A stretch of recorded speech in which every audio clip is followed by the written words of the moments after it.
Assalamualaikum warahmatullahi wabarakatuh.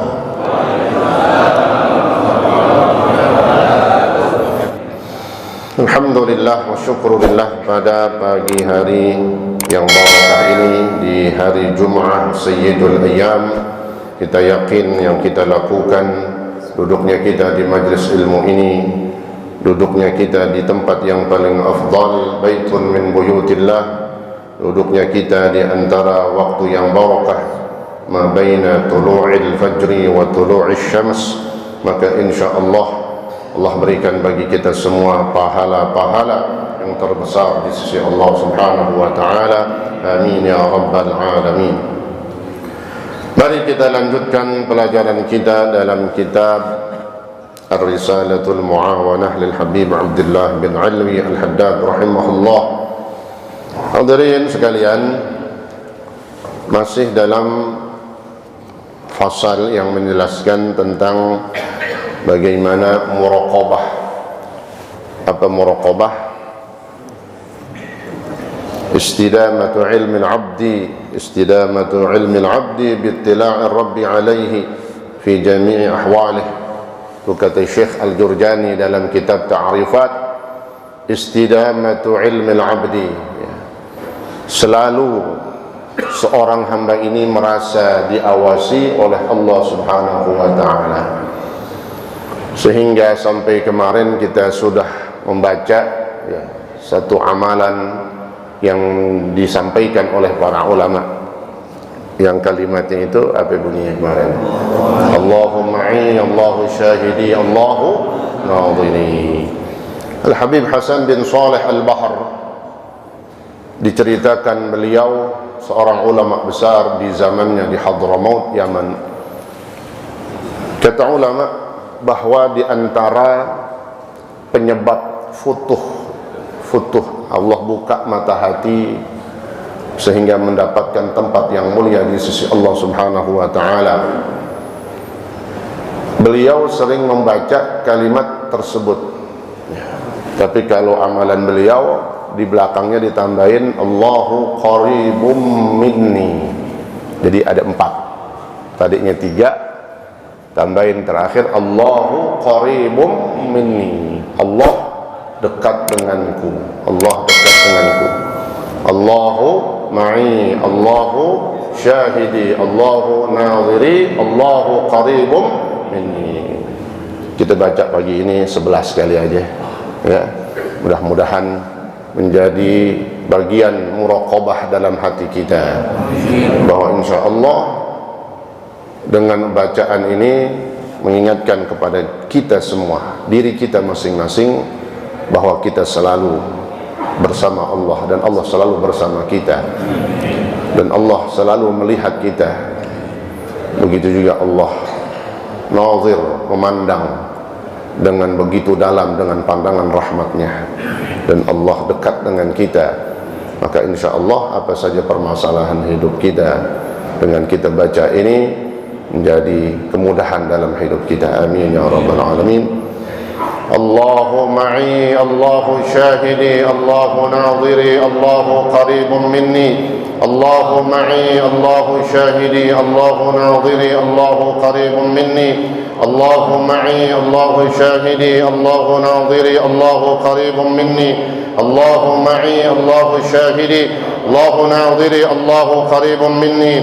Allahu ma'i, Allahu syahidi, Allahu nadhiri, Allahu qaribun minni. Allahu ma'i, Allahu syahidi, Allahu nadhiri, Allahu qaribun minni. Allahu ma'i, Allahu syahidi, Allahu nadhiri, Allahu qaribun minni. Allahu ma'i, Allahu syahidi, Allahu nadhiri, Allahu qaribun minni. Allahu ma'i, Allahu syahidi, Allahu nadhiri, Allahu qaribun minni. Allahu ma'i, Allahu syahidi, Allahu nadhiri, Allahu qaribun minni. Allahu ma'i, Allahu syahidi, Allahu nadhiri, Allahu qaribun minni. Insyaallah mudah-mudahan dimudahkan semua urusan kita. Amin ya rabbal alamin. Sehingga kata ulama, kalau mau mendapatkan faedah yang lebih dahsyat lagi dalam zikir ini, maka dia baca nih dalam hati. Kalau tadi kan kita di mulut, lisan. Artinya kan udah tahu tuh tadi artinya, ya. Sebab kata ulama, yang paling bagus al-afdal ketika orang membaca zikir satu bacaan, maka dia minimal mengerti artinya ijmalan secara global. Minimal secara global kita tahu artinya. Ya Allahu ma'i, Allah selalu bersama kita. Allah bersamaku. Allahu syahidi, Allah menyaksikanku, melihatku. Allahu nadhiri, Allah memandangku dengan pandangan rahmatnya. Allahu qaribum minni, Allah dekat. Nah, baca katanya. Ada yang mengatakan bacanya lagi mau tidur, kemudian bacanya lagi mau tidur, bacanya dalam hati. Ajra fi qalbihi, dia jalankan tuh dalam hatinya. Dia mau tidur, jangan menghayal, jangan bengong, ya. Apalagi jangan bayangin yang kagak-kagak, ya. Baca ini, ya, perubahan dalam etika adab tidur kita, ya, dalam hati kita. Ya, kita jalanin aja tuh. Allahumma Allah syahidi, Allahu nadhiri, Allahu qarib. Ya insya ya minimal kita amalin seandainya sekali, ya besoknya kita nggak bisa ngamal lagi, namanya kita sudah mengamalkan ilmu, insyaallah bermanfaat. Amin ya rabbal alamin. Maka kata Imam Haddad kemarin, wa'lam anna al-muraqabah min asyrafil maqamat wa arfa'il manazil wa a'lad darajat. Dan ketahuilah sesungguhnya muraqabah itu yaitu selalu merasa diawasi, dipantau, dilihat oleh Allah Subhanahu wa taala. Itu namanya muraqabah. Min asyrafil maqamat, adalah termasuk paling mulianya tempat makom, paling mulianya makom seseorang di sisi Allah Subhanahu wa taala. Ya gimana kagak? Nih orang selalu merasa dilihatin sama Allah. Nih orang selalu merasa terdeteksi dengan pandangan Allah, sehingga pantas kata Imam Haddad, annahu min asyrafil maqamat, bahwa ini merupakan satu tempat maqam yang paling mulia di sisi Allah Subhanahu wa taala. Iya, kita nggak bisa menuju tingkatan orang-orang yang paling tinggi dari orang-orang soleh, minimal. Inilah tujuannya kita belajarnya kitab Imam Haddad, bahwa insya Allah sedikit demi sedikit, ya, nggak bisa banyak, nggak bisa full kita merasa selalu diawasi oleh Allah, karena memang tingkatan kita orang awam. Tapi minimal kita udah tahu bahwa ada di dalam syariat kita, dalam keseharian kita, dalam kehidupan kita, bahwa kita harus selalu merasa diawasi oleh Allah Subhanahu wa taala. Kapan-kapan dia ingat ini bab, ini pelajaran, dia mau melakukan satu kemaksiatan maka tertahan, dia mau melakukan satu kezaliman maka nggak jadi, dia lagi malas, kan gitu kemarin kan, melakukan kebaikan, amal soleh, mengaji, sholat berjamaah, ke masjid, silaturahim, sedekah dan yang lain-lainnya, maka nggak jadi itu malasnya. Dengan sebab apa? Dia merasa Allah melihat, masa duit Allah kasih saya nggak bawa kuliah subuh, kan begitu. Masa kesehatan Allah udah kasih, segar badannya, tubuhnya bugar, masa dia nggak letakkan tubuhnya dalam majelis tempat-tempat yang mulia seperti majelis ilmu. Wa arfa'il manazil, dan muraqabah yang kedua kata Imam Haddad adalah paling tingginya manazil, paling tingginya tempat di sisi Allah. Ini semuanya udah nggak tanggung-tanggung semua. Paling mulianya itu tempat, paling tingginya itu maqam di sisi Allah Subhanahu wa taala. Wa a'lad darajat, dan paling tingginya derajat. Derajat aja namanya derajat, naik, diangkat derajatnya. Ketika orang bisa merasa selalu diawasi oleh Allah Subhanahu wa taala, maka itu satu tempat yang paling tinggi, derajat yang paling tinggi di sisi Allah Subhanahu wa taala. Sehingga kemarin kata beliau, lihat di atas itu, fa innaha minal adwiyatin nafi'ah li amradil qulub. Bukan saja muraqabah ini menjadi tempat yang mendekatkan diri kita kepada Allah, makin tinggi derajat kita, tapi secara zahir Ini muraqabah menjadi obat buat penyakit-penyakit hati kita, li amradil qulub. Kemarin kata beliau, kalau lagi malas ingat ancaman bahwasanya ada azab yang menanti kita kalau kita melakukan satu kemaksiatan. Kalau kita lagi malas, apalagi katanya, kasih tahu annahu qurbal maut, bahwasanya sungguhnya kematian itu sangat dekat. Dikit lagi mati. Kapan mati? Sekarang bisa. Saking dekatnya tuh kematian, nggak entar-entaran. Kapan? Saat ini bisa. Subhanallah. Kemudian apa lagi? Kalau nggak terbangkit juga semangatnya untuk melakukan kebaikan, kasih tahu diri kita, hati kita, bahwasanya itu di balik satu amalan, di balik satu kebaikan ada pahala. Di balik satu larangan ada satu hikmah yang terbesar yang akan Allah angkat derajat kita. Banyak cara di dalam orang mengobati hatinya. Di antaranya tadi dalam kitab yang lain para ulama menyebutkan bahwasanya wa dzakara ulama anna salahal qulub fi tis'ati asya. Dalam kitab Jawahirul Lu'lu'iyah Syarah Arba'in Nawawiyah, di situ disebutkan bahwa bagaimana cara memperbaiki hati kita. Ini kan kita yang tukang ngaji, kita yang tukang ngaji nih, bahasa tukang, tahu tukang? Kalau tukang enggak sekali dua kali udah tidak tukangnya, udah ahlinya udah. Kita ngaji kemana aja dah, ya tiap subuh full tank udah, malam ngaji juga kita. Lalu ditakutkan hati kita ini kadang masih ada penyakit-penyakit hati, penyakit-penyakit hati yang kadang masih belok, tahu belok, ya kagak lempeng, ya, yang kadang ya namanya penyakit hati ya hasad, apa hasad tuh dengki, dia lalu orangnya disebut hasud, jadi penghasut dia. Kemudian ada bakhilnya, ngaji kemana aja, kuliah subuh rajin ngaji, tapi duit nggak pernah bawa. Insya Allah nggak ada kalau orang sini, ya. Kalau kuliah subuh jaga karsa nggak ada, udah alhamdulillah, ya terbukti kantong hijaunya nggak pernah kecil kan gitu. Alhamdulillah, meskipun itu bukan target, ya bukan carian, bukan tujuan, tapi mengamalkan ilmu. Ada 9 perkara yang bisa memperbaiki hati kita, ya. Yang pertama, qiraatul Quran bitadabbur. Nih, kita disuruh baca Al-Quran tiap hari.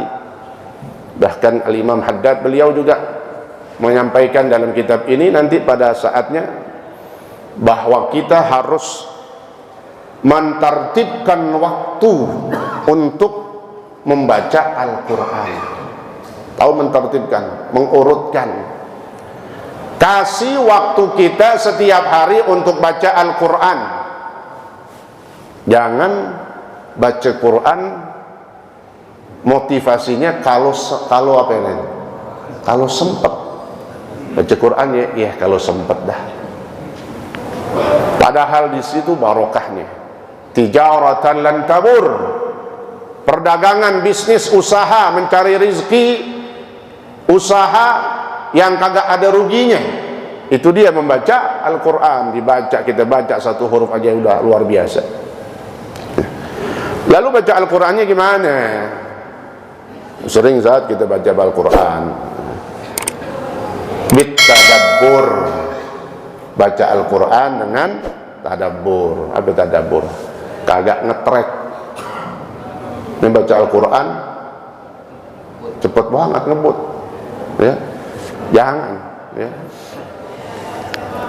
Tadabbur itu maknanya memahami, menghayati, belajar mengerti daripada makna firman Allah Subhanahu wa ta'ala, makna arti firman Allah Subhanahu wa ta'ala. Lalu bagaimana cara mentadabburkan, menghayati dan belajar memahami ayat Al-Quran?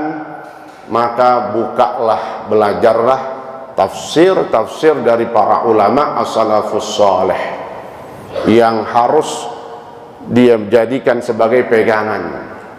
Jadi orang kalau belajar Al-Quran, mengkaji tafsir, harus pakai kitab tafsir, pakai ulama. Jangan mengaji Al-Quran cuma bermodalkan Al-Quran. Al-Quran pegang doang, duduk melingkar, baca dah satu ayat, diartiin sendiri. Ditakutkan dia akan mentafsirkan dengan pendapatnya sendiri. Kata Nabi dalam hadisnya, siapa yang mentafsirkan Al-Quran dengan pendapatnya sendiri, bermodalkan mungkin dia jago bahasa Arab, pinter bahasa Arab, guru bahasa Arab, atau bisa menerjemahkan sesuatu bahasa, lalu bermodalkan itu doang, dia buka kajian tafsir, maka ditakutkan salah arahnya. Maka tinggal pakai satu kitab tafsirnya ulama, tafsir Munir, Syekh Imam Nawawi, Al-Bantani Al-Jawi, tafsir Jalalain, bukan tafsir jalan lain.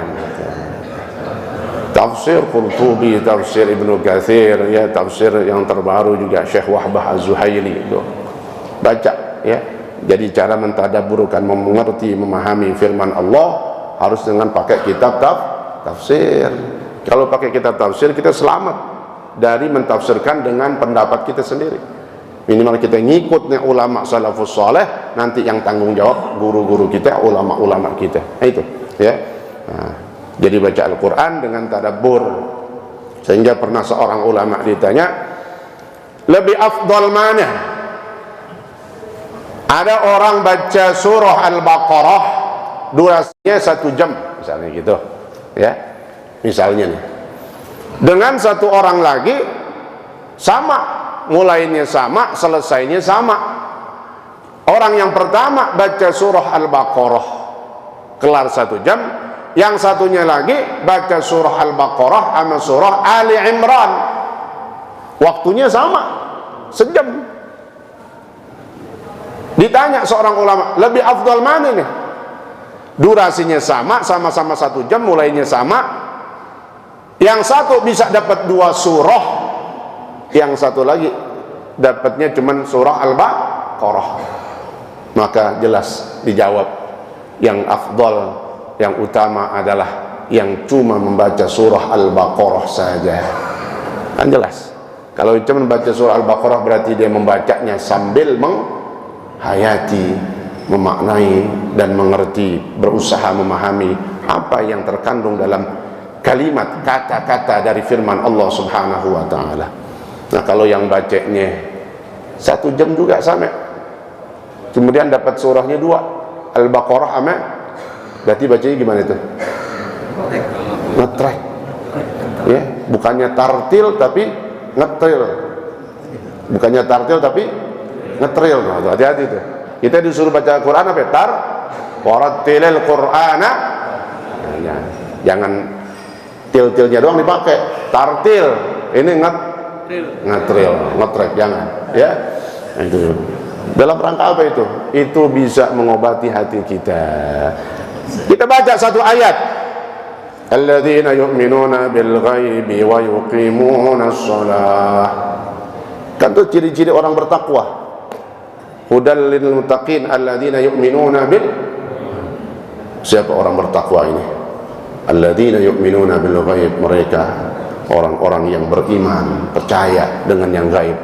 Oh, apa itu yang gaib? Min umuril akhirah. Akhirat, sesuatu yang enggak nampak. Kematian, alam barzah, semua yang berkaitan dengan alam akhirah.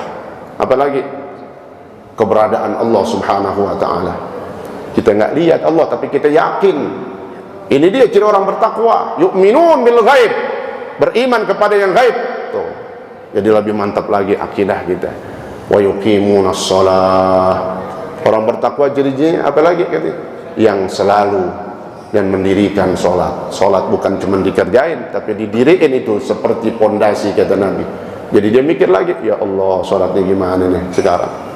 Sholat saya, oh, kalau selama ini masih belum mendiriin sholat, masih cuman semaunya aja, kalau ingat, ya, masih ada yang bolong-bolong sholatnya, berarti belum masuk dalam kategori orang bertakwa. Maka jadi mikir lagi, terobati hatinya. Itu maknanya qiraatul Quran bit tadabbur. Baca tentang ayat yang di situ ada ancaman-ancaman Allah, siksaan-siksaan Allah, kita mengerti, kita belajar apa nih, oh Allah, ini larangan daripada berzina, ini larangan daripada al-liwat, ini larangan daripada ghibah.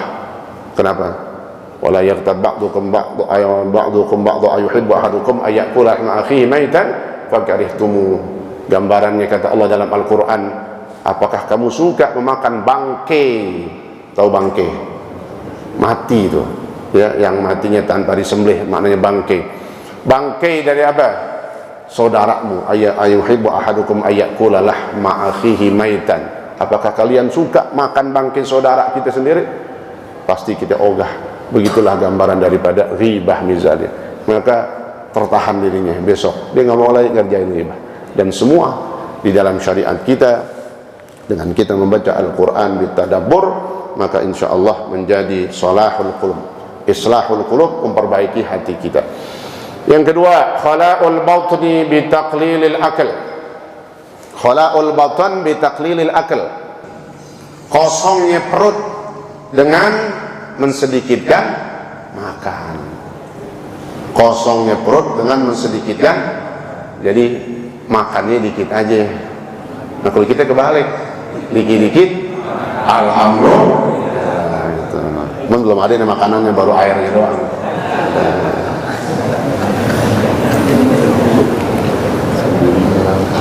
Ada yang bertanya, Ustaz, berarti kita nggak boleh kenyang dong makan? Boleh, kenyang boleh. Itu ada afatus syibah, ada bahayanya orang makan kalau kenyang. Kalau tiap makan kudu kenyang, itu yang bahaya. Tapi kalau kenyang jarang-jarang, apalagi lagi diajak makan, kan gitu, ditraktir, buat aja udah semua, udah. Kan jarang-jarang diajak makannya, ya, betul. Betul nggak? Dari mana dalilnya? Dalam satu hadis, ketika Nabi, yang pernah saya ceritain mungkin, ini di situ Allah berikan Rasulullah mukjizat, taksirut ta'amul qalil, memperbanyak makanan yang sedikit. Itu makanan cuma dikit jadi banyak. Ya, ketika Nabi diundang oleh seorang sahabat, ada sahabat emang makanan roti cuma 3 di rumahnya, tapi tuan rumah pengen banget Nabi manggil ke rumahnya, karena cuma 3. Nabi lagi di masjid, taruhlah lagi bikin kajian sini, lagi majelis ilmu, dibisikin sama tuan rumah, ya Rasulullah, habis ngaji si fulan minta mampir ke rumahnya, engkau doang ya Rasulullah. Dibilangin, dipesenin, Nabi doang sendiri. Ya, selesai. Nabi umumin ke speaker. Jamaah sekalian, habis ini kita diundang si fulan untuk datang ke rumahnya. Ini khusus Rasulullah, ya. Kalau kita kalau disuruh sendiri aja udah. Sebab apa? Nabi kalau mau diberikan mukjizat, Rasulullah kalau mau diberikan mukjizat, itu udah dikasih bocoran sama malaikat Jibril. Jadi Nabi udah kasih tahu Tuhan, nanti biar kata itu makanan roti cuma 3 bisa banyak, semuanya kebagian. Nah pulang yang ngasih tahu, didengar diumumin, waduh, yang palanya katanya. Laporan, Tuhan kenapa? Saya udah bilangin diam-diam, terus Nabi umumin. Ini orang beriman yang tuan rumah, Allahu wa rasuluhu a'lam katanya. Ya udah kita serahin sama Allah udah. Tuh. Allahu wa rasuluhu a'lam. Allah yang Maha tahu, Rasulullah juga pasti tahu yang dibuatnya itu. Yang beliau lakukan pasti beliau tahu, nggak mungkin asal-asalan aja. Allahu wa rasuluhu a'lam. Ya udah. Benar. Nabi masuk dengan rombongan, itu orang dulu kan rumahnya kecil banget. Ya diceritakan hampir 80 orang tuh ngikut Rasulullah. Rotinya cuma berapa? Sarang sekopek. Itu juga nggak bisa, kurang. Nabi masuk duluan. Kata Nabi kepada tuan rumah, jangan kau keluarkan roti, jangan taruh di piring maksudnya. Biarin tuh roti masih di apanya? Open dah taruh. Di kukusannya itu. Jangan kau keluarin taruh di piring, jangan. Biarin aja di situ, nanti aku yang paranin. Nabi bilang, masuk 10 orang, 10 orang, karena rumahnya kecil tuh sahabat. 10 orang masuk. Nabi gini aja udah kasih. Kata Nabi, yang belum kenyang jangan keluar. Kloter pertama tuh, kloter pertama. Ya kan, rombongan. Ya, yang udah makan masih lapar, kasih lagi. Kasih lagi. Sampai diceritakan tidaklah ada orang yang keluar dari rumah itu melainkan pasti sudah kenyang sekenyang-kenyangnya. Nah, itu dalam hadis. Maka dibahas oleh Syekh Ibnu Allan dalam kitab Dalilul Falihin, Syarah Riyadhus Shalihin, walihadza yajuzu asy-syab'u ahyanan katanya. Dari hadis ini ada kesimpulan bahwa boleh aja kita itu makannya sampai kenyang, tapi jarang-jarang. Kapan jarang-jarangnya? Paham ya? Jangan kalau tiap makan kudu kenyang. Untuk babak lu tuh makan tiap hari banyak mulu kan. Jangan, itu bahayanya di situ nanti. Ya. Ini bukan nyuruh ini. Insya Allah. Jadi takhlakal. Jadi makanan banyak tuh. Ya. Subhanallah. Yang ketiga, qiyamul lail. Qiyamul lail bil ibadah. Untuk ngobatin hati, bangun menghidupkan malam dengan ibadah. Yang bisa bangunnya banyak waktunya, sejam, 2 jam, 3 jam silahkan. Tapi kalau yang kagak sanggup, jangan belagu. Tahu belagu? Wah, gua gak tahajud kagak enak 2 rakaat. Mau berapa? Mau 20 rakaat, bangun jam 2. Iya, mampu? Bisa. Tapi sekali-kali ini doang. Sekali tahajud bangun dari jam 2, mungkin dari setengah 2. Habis itu 3 tahun absen, gak pernah bangun lagi, bablas mulu. Kenapa? Wah, kapok, capek banget. Siapa yang suruh banyak-banyak?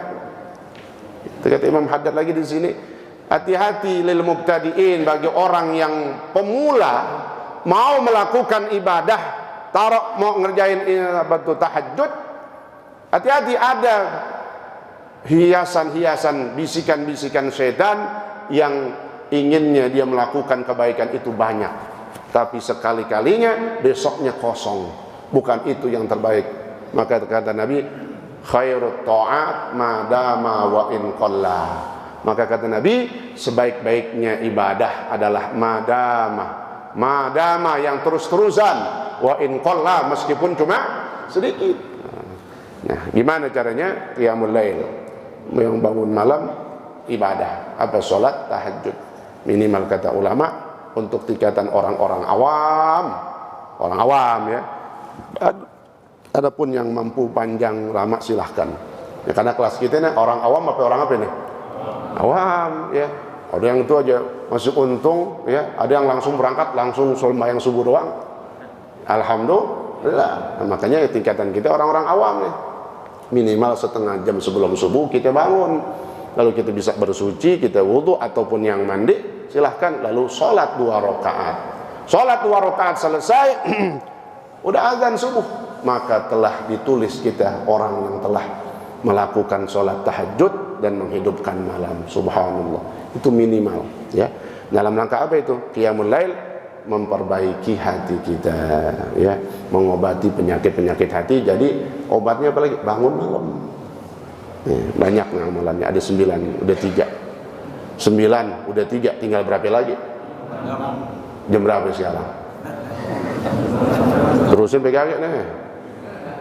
Nggak ada yang jawab, ya udah berhenti aja dah. Terusin nggak? Nah, ragu-ragu jawabnya. Masih banyak, Sat, kebanyakan yang belum daripada yang udah. Tambahin dikit. Yang keempat, nyambung dari ibadah qiyamul lail, bangun malam untuk melakukan ibadah, minimal dia sholat 2 rakaat. Apa yang keempat? At-tadarru' inda sahar, merenung, merendahkan dirinya di hadapan Allah, mengakui kesalahan-kesalahannya inda sahar, ketika waktu sahur. Kapan tuh sahar? Beberapa menit sebelum waktu subuh datang, itu namanya sahar. Apa tadarruk yang bagus?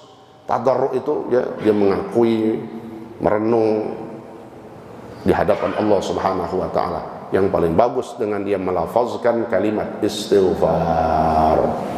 Karena orang-orang yang dipuji oleh Allah di dalam Al-Qur'an, orang beriman, wabil asharihum yastaghfirun, wabil asharihum yastaghfirun.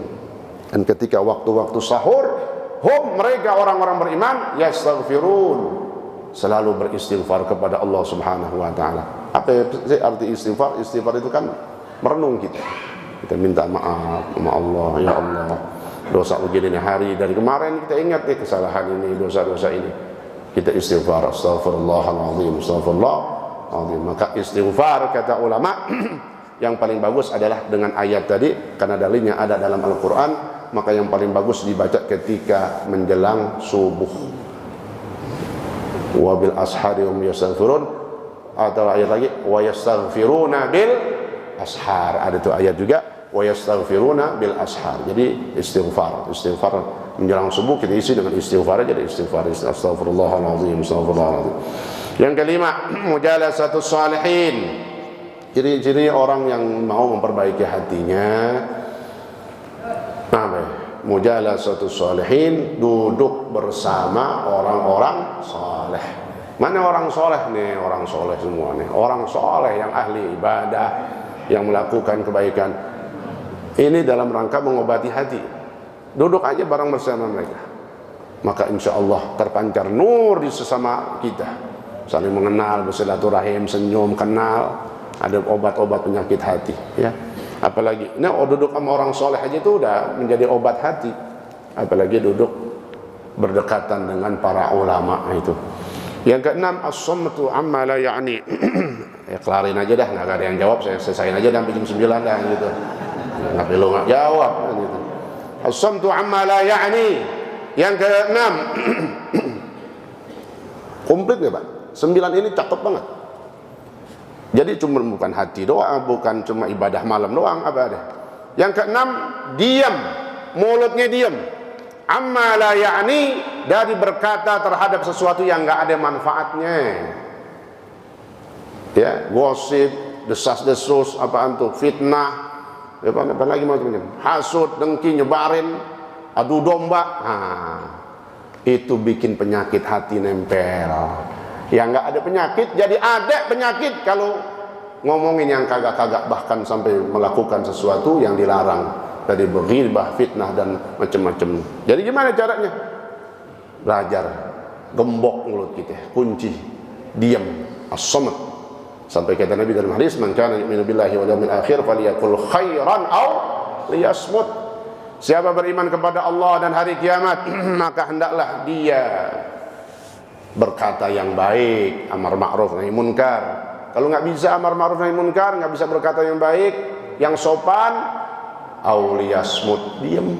Rupanya diam ini merupakan obat penyakit hati, memperbaiki hati kita. Yang ketujuh, al-uzlah an ahlil jahli. Bergaul. Komplit banget ini. Bergaulnya kita gimana nih? Supaya kita bangun malam udah, makan udah dikit. Sama orang soleh juga udah duduk, mulut udah diam, tapi masih sering nongkrong. Nongkrongnya di mana dulu? Bergaul sama orang-orang bodoh. Tuh, apa orang bodoh? Orang-orang yang nggak ada ilmunya. Tadi itu ngomongnya sembarangan, hatinya sembarangan, sumpah selampah sembarangan. Maka obatnya adalah al-uzlah an ahlil jahli. Menyendiri, nyepi, artinya nggak bergabung dengan orang-orang yang nggak ada ilmunya. Maknanya orang-orang yang bodoh. Jangan kita berteman, maknanya. Jangan berteman sama orang-orang yang kagak baik itu. Sebab ketika berteman dengan mereka, orang yang tukang maksiat, berbuat zalim ataupun buang-buang waktu, itu kena kita, penyakit hati kita kena, ya, takutnya ketularan. Yang kedelapan, tarkul khawf finnas. 8. Penyakit hati gimana cara mengobatinya juga? Meninggalkan khawf, masuk dalam urusan orang. Tahu? Mau tahu urusan orang? Apa namanya itu? Kepo aja inti kan gitu. Fudul disebutnya kalau dalam bahasa kita Arab itu. Ya, di Hadramaut fudul namanya itu. Ngapa? Mau campur urusan orang aja, mau tahu aja. Jangan mau masuk, mau tahu urusan orang, jangan. Ya, tinggalkan itu. Kenapa? Dalam rangka menjaga hati kita. Itu namanya kan dia mau tahu aja. Kalau dia tahu diapain? Sebarin, ya, gembor-gemborin dan macam-macam. Maka tarkul khawd, ya, tinggalkan mau tahu urusan orang, jangan. Ya. Yang terakhir, aklul halal, wa huwa ra'suha fa innahu yunawwirul qalba wa yuslihuhu. Yang terakhir, kunci memperbaiki hati, rupanya makanan yang masuk itu juga harus yang halal. Komplit kan? Komplit banget semuanya. Dari baca Quran, perut jangan sering kenyang, kemudian ibadah malam minimal 2 rakaat, istighfar menjelang subuh, waktu sahar, duduk sama orang-orang soleh, apalagi mulut kita jaga, jangan berbicara kecuali yang baik. Kalau nggak bisa berkata yang baik, maka diam. Kemudian apa? Uzlah, jangan bergaul dengan orang-orang yang tidak baik, itu maknanya. Kemudian apa? Tinggalkan mau tahu urusan orang, ya, jangan kepo. Tuh, yang terakhir, aklul halal, makan yang halal, minum yang halal, ya. Itulah insyaallah, mudah-mudahan sesuai dengan permintaan kita dalam setiap doa-doa kita, Allah berikan kita rezeki yang halal dan thayyibah, mudah-mudahan bermanfaat. Wallahu taala a'lam bis-shawab. Al-Fatihah. A'udzu billahi minasyaitonir rajim. Bismillahirrahmanirrahim. Alhamdulillah rabbil alamin. Ar-Rahmanir Rahim. Maliki yaumiddin. Iyyaka na'budu wa iyyaka nasta'in. Ihdinas siratal mustaqim. صراط الذين أنعمت عليهم غير المغضوب عليهم ولا الضالين آمين. والعفو منكم والسلام عليكم ورحمة الله وبركاته.